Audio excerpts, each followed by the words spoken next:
Good morning. So it is day 2 in Seoul और आज हम यहाँ पे सोल को लोकली एक्सप्लोर करेंगे।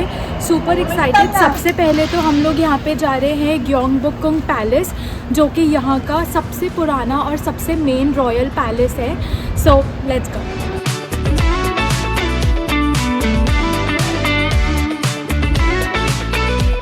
होटल से बाहर निकलते ही यहाँ पे ये मेट्रो स्टेशन है, उलजीरो मेट्रो स्टेशन। यहाँ से कैसे क्लाइमेट कार्ड, जो यहाँ का ट्रांसपोर्ट कार्ड वगैरह होता है, वो सब लेंगे। सो वो सब मैं आपको बताती हूँ। सो चलो।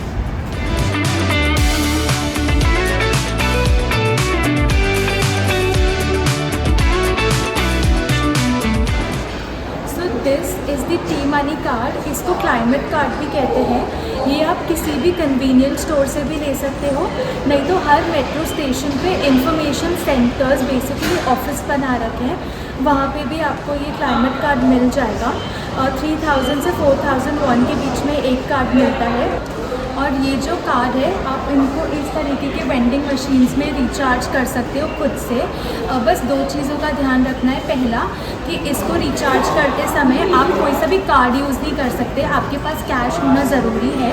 और दूसरी चीज़ ये कि कैश में भी जो छोटे नोट होते हैं 10,000 या 5,000 वॉन के, वो इसमें चलते हैं। जो बड़ी करेंसी जैसे 50,000 वॉन, 1 लाख वॉन टाइप्स के, वो इसमें नहीं चलते। ये जो मेरे पीछे आप ये इंफॉर्मेशन सेंटर देख रहे हो, ये बेसिकली यहाँ पे ऑफिस है और वो आपको 50,000 वॉन की जगह 10,000 वॉन के नोट दे देंगे और वो आप वेंडिंग मशीन में इंसर्ट करके and then you can purchase the climate card or T money card. ये रिचार्ज होता है 1 दिन, 3 दिन, 5 दिन के हिसाब से।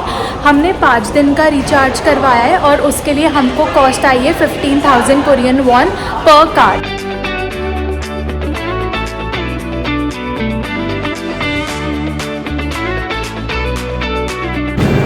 अभी हम लोग एक मेट्रो स्टेशन पर हैं, जो कि line 2 which is the green line पर है। और वहाँ से हम लोग जो आज का पहला स्टॉप है वो है पर्पल लाइन पे। और आज जो हमारी पहली लोकेशन है वो है किंग सेजोंग द ग्रेट। उनका एक ब्रॉन्ज स्टैचू है जिसको ग्योंगमुन स्क्वायर कहते हैं। I don't know if I am pronouncing the name correctly और नॉट। अभी नीचे आपको मैं उस जगह का नाम भी लिख दूँगी, पर मैं एक बार आपको क्विकली समझा देती हूँ कि आप यहाँ पे कैसे मेट्रो ईजिली यूज़ कर सकते हो। बहुत अच्छे से समझाया गया है। तो बेसिकली यहाँ पे ये सारे कलर्स दे रखे हैं कि यहाँ पे कौन कौन सी मेट्रो चलती है। तो जैसे कि मैं अभी ग्रीन लाइन पर हूँ, जो कि लाइन नंबर 2 पर है। मैं अभी करंटली यहाँ पर हूँ इस लाइन पे और मुझको ये पर्पल लाइन पे जाना है। तो मैं यहाँ से एक स्टेशन पे चेंज करूँगी, पर्पल लाइन लूँगी and then I will reach my location. और अभी तो फ़िलहाल मेट्रो स्टेशन काफ़ी खाली है। सो देखते मेट्रो कैसी होती है।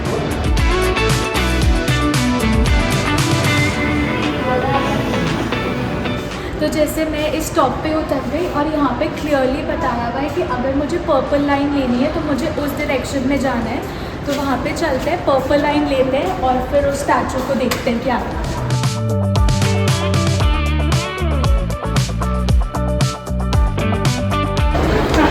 हम लोग ऑलरेडी अपने स्टेशन ग्योंगमुन स्टेशन आ चुके हैं और इस स्टेशन पे ना 9 एग्जिट्स हैं। तो जैसे जो हमारा जिस लोकेशन पे हमें जाना है वो एग्ज़िट नंबर 2 से बहुत पास है। तो आप इस चीज़ का ध्यान रखना, हर कोई ना कोई लोकेशन किसी ना किसी एग्ज़िट से पास है। तो बस आप उस एग्ज़िट की डायरेक्शन को फॉलो करना and you will reach your destination.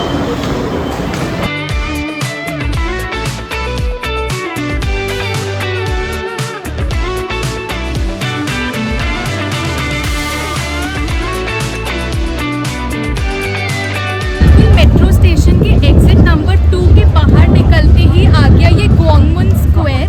और यहाँ पे जो ब्रॉन्ज स्टैचू है वो बहुत ही famous King Sejong the Great का है। और बेसिकली ये वही किंग है जिन्होंने हंगुल, जिसको कोरियन अल्फ़ाबेट्स भी कहते हैं, वो इन्होंने ही बनाए थे। तो यहाँ पे इनकी बहुत ज़्यादा इम्पोर्टेंस या मान्यता है और इसीलिए यहाँ पे उनका एक ब्रॉन्ज स्टैचू भी बनवाया गया है। और इस स्टैचू के बिल्कुल सामने है यहाँ का मेन रॉयल पैलेस, जिसको गयोंगबोकुंग पैलेस भी कहते हैं।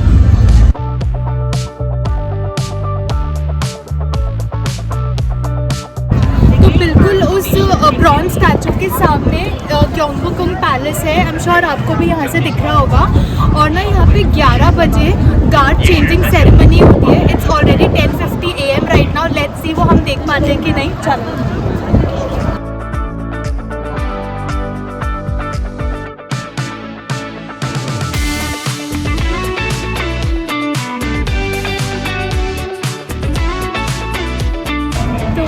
हम लोग अभी गयोंगबोकुंग पैलेस आ तो गए, पर यहाँ पे ना अगर आप इनकी ट्रेडिशनल हानबुक ड्रेस पहनते हो तो आपकी एंट्री फ्री हो जाती है और काफ़ी अट्रैक्टिव लग रही है कॉस्ट्यूम्स। तो मैं वही देखने जा रही हूँ कि कहाँ पे आउटफिट्स रेंट होती है and I would definitely like to try one.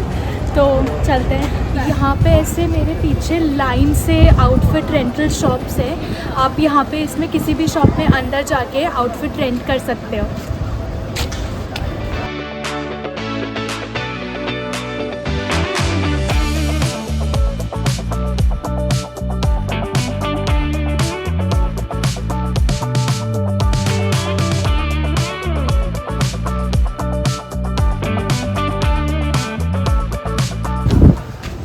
मेरे यहाँ पे 2 घंटे के बेसिस पे ये हानबुक आउटफिट रेंट करी है और इन्होंने मुझे लॉकर वगैरह सब प्रोवाइड किया है जहाँ पे मैंने अपना सामान रख दिया। और इसका जो मुझे चार्ज पड़ा वो 23,000 रुपीज़ कोरियन वॉन है। और ये हेयर स्टाइल का इन्होंने अलग से 3,000 वॉन और लिए हैं। तो 26,000 वॉन में 2 घंटे के लिए ये हैंडबुक इन्होंने मुझे दिया है। एक चीज़ मैं यहाँ पे हाईलाइट करना चाहूँगी कि इतनी अच्छी तरीके से इन लोगों ने इन हैंडबुक्स को मेंटेन करके रखा है। मतलब दिन भर में इतने लोग पहनते हैं पर फिर भी कहीं से वो स्मेल वगैरह या कहीं से भी कुछ गंदी नहीं है। बहुत अच्छी तरीके से मेंटेन की है। सो अब एक Thums up for that.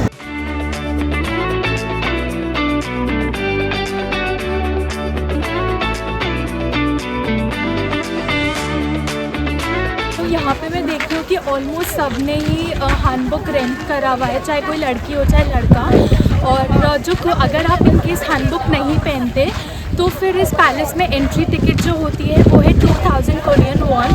Although ये ड्रेस मुझे 26,000 की पड़ी और एंट्री सिर्फ 2,000 की है, but I think worth the experience.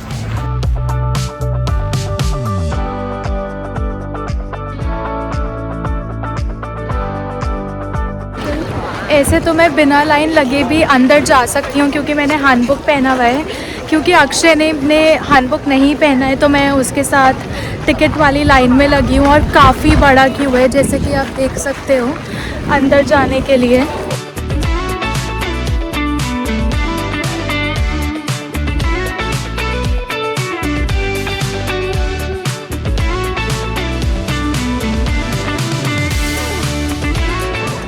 ये जो पैलेस है ये 1395 में ही बन गया था जोसेन डायनेस्टी में। और 16th सेंचुरी में जब जापान ने कोरिया को इन्वेड किया था तब इस पैलेस को बहुत बुरी तरीके से डैमेज कर दिया था। इनफैक्ट यहाँ के रूफटॉप्स को तोड़ दी थी और जला भी दिया था इस पैलेस को। और इस पैलेस का वापस से रिस्टोरेशन हुआ है इन द ईयर 1935। यहाँ पे आपको बहुत सारा वुडन रूफटॉप और कलर्ड टाइल्स और बहुत सारे वाइब्रेंट कलर्स दिखेंगे। और इन केस अगर आप कोरिया की रिच हिस्ट्री और ट्रेडिशन को देखना चाहते हो तो this is a must place to be at. और इस पैलेस से बाहर जाते ही आपको एकदम मॉडर्न सोल दिखेगा।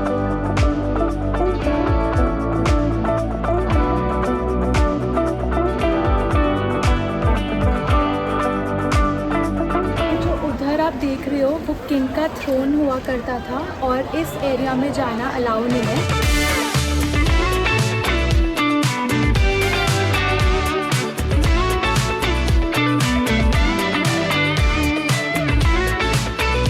So you know this word Gyeongbok means to have great blessings.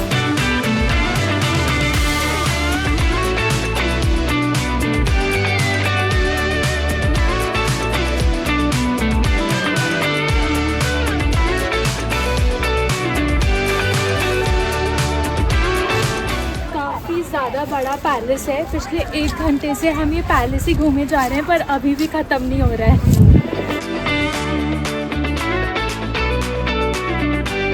तो बिल्कुल हानबुकगंग पैलेस के पीछे is the National Folk Museum of Korea and there is no entry ticket to visit this place, so एक बार देखते हैं क्या है।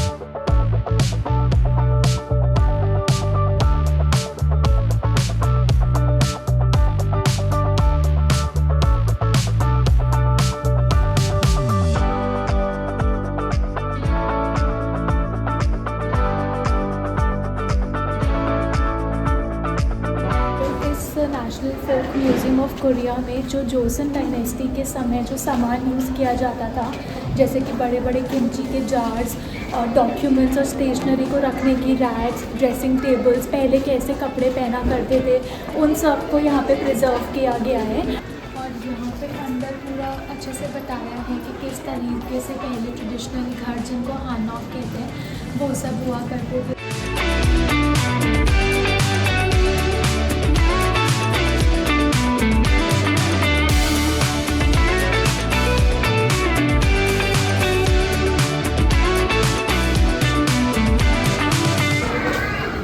फाइनली डन विद द गyeokbokgung पैलेस। बहुत ही अच्छा था, बहुत ही बड़ा पैलेस था। और अब हम लोग जा रहे हैं हमारी आज की थर्ड लोकेशन पर, which is the bakcheon hanok village. तो बिल्कुल bakcheon hanok विलेज के लेन में एक हमको वीगन कैफ़े मिला है जिसका नाम है एशवेल बेकरी। तो हम यहाँ पर आए तो हैं, ट्राई करते हैं कि कैसा खाना मिलता है। हमने 2 सैंडविचेस और 2 कॉफ़ीज़ ऑर्डर किए हैं, सो लेट्स सी कि कैसा होता है उसका taste. I am having avocado sandwich और मेरे लिए कैफ़े माचा, और अक्षय ने लिया है आलू पैटी सैंडविच और साथ में है कैफ़े लाटे। तो let's have it. Really good. और खाना खा लिया है, अब चलते हैं bakcheon hanok विलेज की तरफ।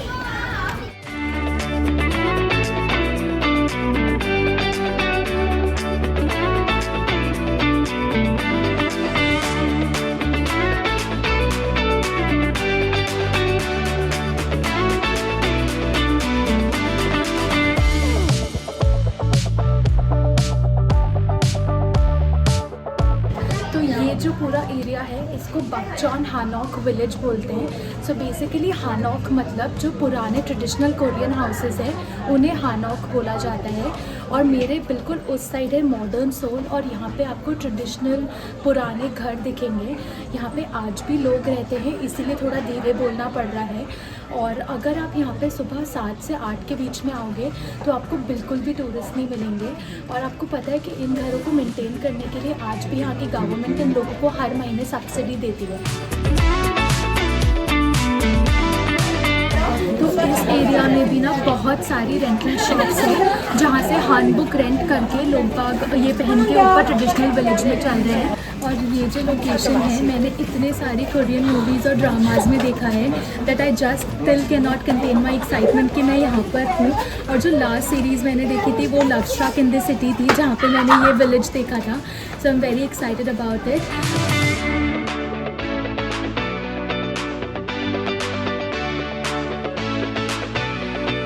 और यहाँ से पीछे बिल्कुल नामसान टावर भी दिख रहा है जो कि हमारी नेक्स्ट लोकेशन है। चलो चलते हैं।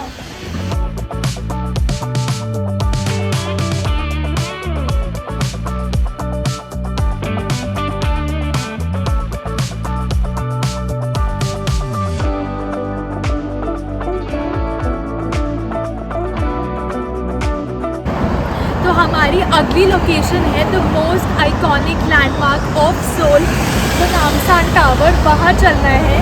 अगर आपने कभी भी कोई के ड्रामा, के मूवी या फिर कभी साउथ कोरिया का भी कोई इमेज वगैरह देखी होगी तो ये एन टावर डेफिनेटली आपकी फीड में आएगा। तो वहाँ चलते हैं, चल। तो नामसान टावर पे जाने के 2 तरीके हैं। पहला जो आप मेरे पीछे देख रहे हो, यहाँ पे इस तरीके से फ्री एलिवेटर्स जाती हैं केबल कार तक। केबल कार की टिकट परचेज़ करनी पड़ेगी and then you can go at the top of the Namsan Tower. और दूसरा तरीका है, जो ये साइड में इन्होंने वॉकिंग ट्रेल सेट करी हुई है, तो ये उन लोगों के लिए जिनको थोड़ा सा फिज़िकल वर्कआउट करना पसंद है और थोड़ा सा नेचुरल ब्यूटी को एंजॉय करना पसंद है, वो लोग ये रूट तक केबल कार तक जा सकते हैं और फिर केबल कार से ऊपर जाएंगे eight the top of the observation deck.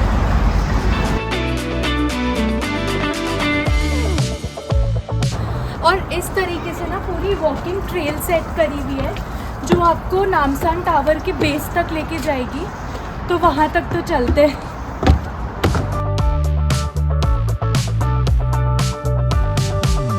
ये जो बिल्कुल आपको मेरे पीछे लाइन दिख रही है, ये नामसान टावर पे ऊपर तक जाने की केबल कार की टिकट है।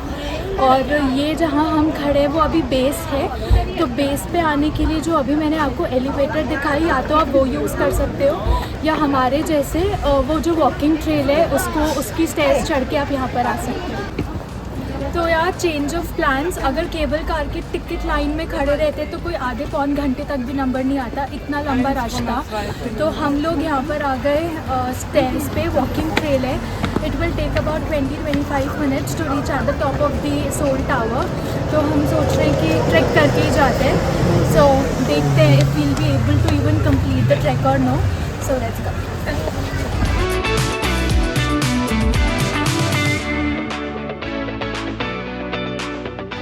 अभी तो यार मैं तो आधे रास्ते भी नहीं आई और अभी से थकने लग गई, मेरी तो सांस फूलने लग गई। पर चलते हैं, ऊपर बहुत अच्छे व्यूज़ आएंगे। सो let's go.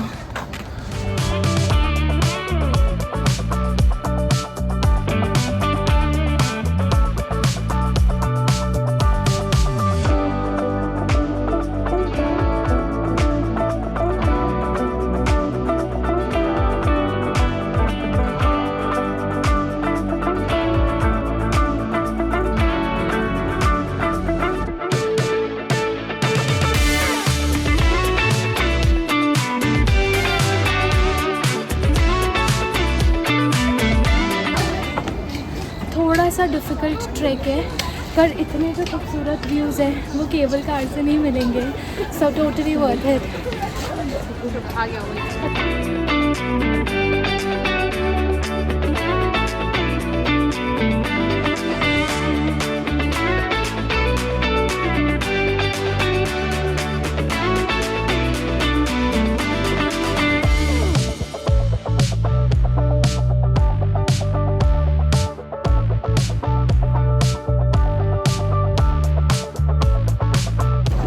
So like many other countries, यहाँ पे भी ना एक लव लॉक ब्रिज बनाया हुआ है और चारों तरफ लोगों ने अपने नाम के साथ यहाँ पे लॉक्स लगा रखे हैं। और ये कलरफुल लॉक्स ना यहीं पे एक शॉप है जहाँ से 20,000 वॉन का आप ताला खरीद सकते हो और 10,000 वॉन का मार्कर आता है।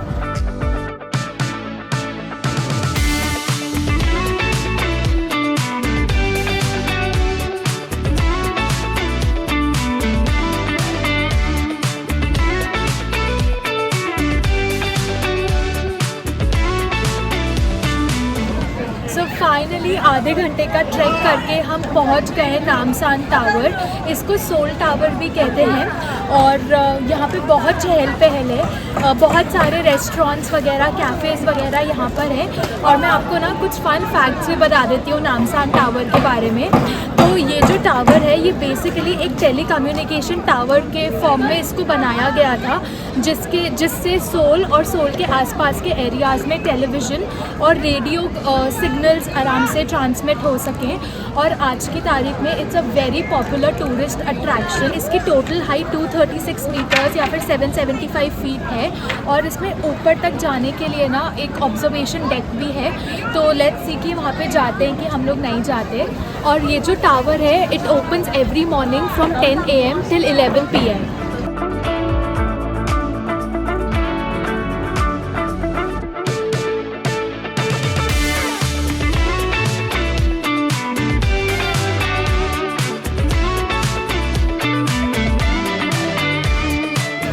यहाँ पे ऐसे गिफ्ट शॉप्स, कैफ़ेज़, रेस्टोरेंट्स वगैरह सब कुछ है। बहुत अच्छे अच्छे सोवेनियर्स मिल रहे हैं यहाँ पर। तो हम लोग तो South Korea first week of October में ही आए हैं, पर तो भी यहाँ पे ऐसे ठंडा मौसम है और ऊपर तो स्पेशली आके और भी ठंडा हो रहा है। So whenever you plan a trip to Korea, specially in the month of October, make sure to carry winter wear, एक स्वेट शर्ट, पुलोवर्स वगैरह। अच्छा लगेगा अगर आप वो यहाँ पे पहन के आओगे तो ऐसे वो मीठी वाली ठंडी है, मतलब अच्छा लग रहा है, बहुत प्लेजेंट वेदर है।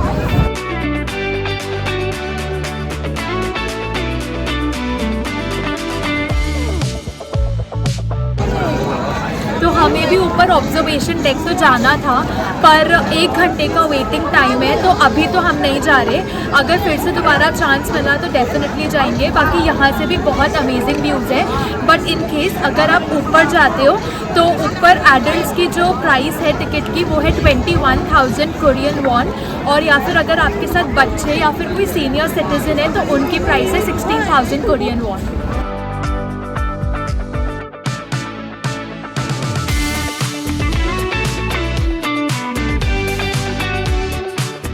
This is the perfect place to enjoy the best panoramic views of the city of Seoul। और ना जिस समय हम गए थे, मतलब 5:30 से 6:30 बजे के बीच में जब सनसेट होने वाला होता है, वो सबसे ज़्यादा पीक आवर होता है यहाँ पे, और सबसे ज़्यादा टूरिस्ट उसी समय आते हैं। सो इन केस अगर आप थोड़ा सा भीड़ अवॉइड करना चाहते हो तो आई वुड रेकमेंड कि आप या तो थोड़ा अर्ली मॉर्निंग आओ या फिर दिन के समय आएंगे, तब भी आपको कम क्राउड मिलेगा and you can enjoy the beautiful views a lot more। So finally हमने नामसान टावर देख लिया और बहुत बहुत प्यारी जगह है, बहुत ही ज़्यादा मज़ा आया यहाँ पे हम लोग को। और अब हम लोग जा रहे हैं यहाँ की सबसे फेमस म्योंगडोंग स्ट्रीट।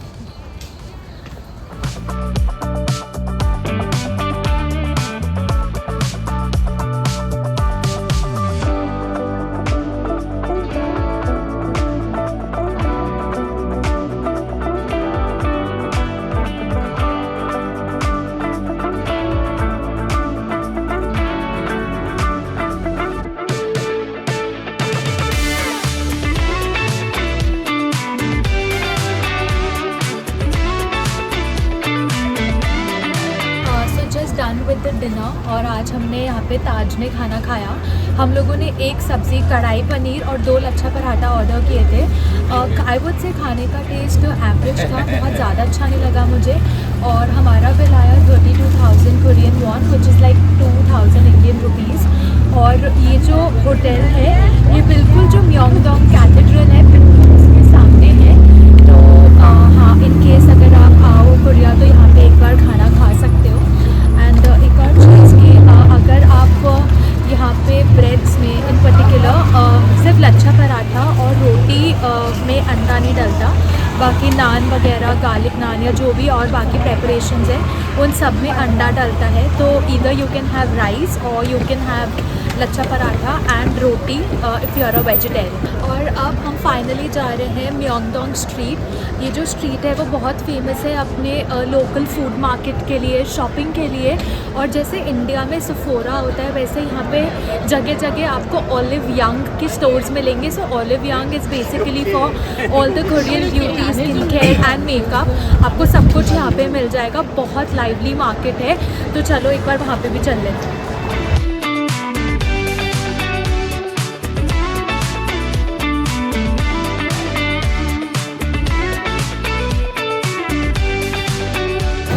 तो अभी तक वो वेजिटेरियंस मुझे यहाँ पे फ्रूट जूसेस और ऐसे ये बॉइल्ड स्वीट कॉर्न दिखा जो 3,000 कोरियन वॉन का मिल रहा है। और मैंने एक चीज़ नोट करी कि कोरिया में ये स्ट्रीट फूड तो काफ़ी सस्ता है, बट फ्रूट्स और फ्रूट जूसेस बहुत एक्सपेंसिव है।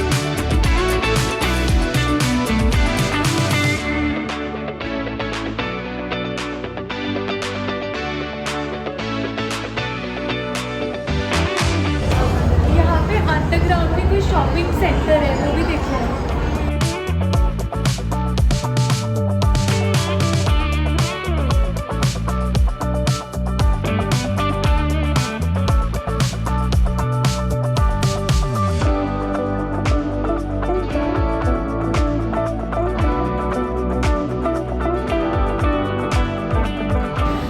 बस हम फाइनली अपने होटल आ गए एंड आज का दिन बहुत ही एक्साइटिंग था और इस वीडियो को यहीं ख़त्म करते हैं और कल के लिए वापस एक बहुत ही एक्साइटिंग दिन होगा क्योंकि हमने यहाँ पे एक डे ट्रिप बुक करी है to a place called as Nami Island. So stay tuned for that video and I shall see you soon in the next one. Bye.